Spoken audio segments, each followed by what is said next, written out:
Opa-locka City Hall photo by Adrian Salgado. Flicker conditions at the Opa-locka Police Department are so bad the city can barely keep its officers employed. After a debilitating citywide budget cut of 20%, 10 law enforcement positions were eliminated and every officer on the payroll took a 10% salary reduction. As the Miami Herald reported in September, some cops are wearing ripped uniforms and driving donated cars with more than 100,000 miles on them. Police headquarters building is so rife with leaks and mold that officers have moved their operations to City Hall. Some of that might explain why, in the first half of 2018, crime in Opa-locka rose a whopping 403%. Uniform crime reports released Monday by the Florida Department of Law Enforcement compare statistics from the first 6 months of 2017 to the same time period this year. Both violent and non-violent crimes in Opa-locka appear to be increasing. The number of reported robberies rose from 10 to 52. Aggravated assaults increased from 21 to 140. Burglaries jumped from 16 to 80. Larcenies, which include pickpocketing, shoplifting, bicycle theft, smash-and-grab vehicle thefts, and some other property thefts, grew from 65 to 296. No murders or rapes were reported in the first 6 months of 2017, but there were 4 murders and 4 reported rapes in the first half of 2018, according to the report.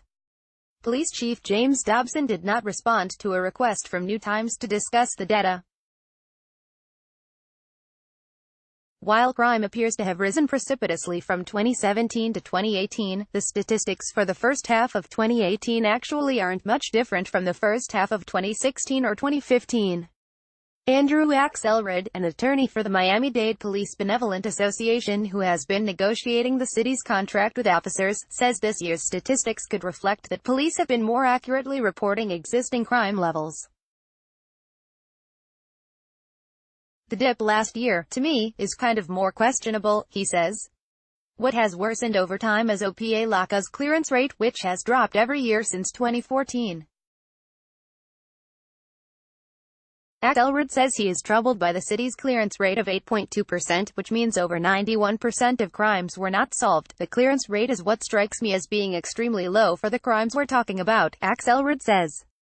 I think that certainly is a function of a lack of personnel and just running from call to call, being in reactive mode in response to calls for service as opposed to actually being able to investigate and solve crimes. Officers have also been arresting far fewer people.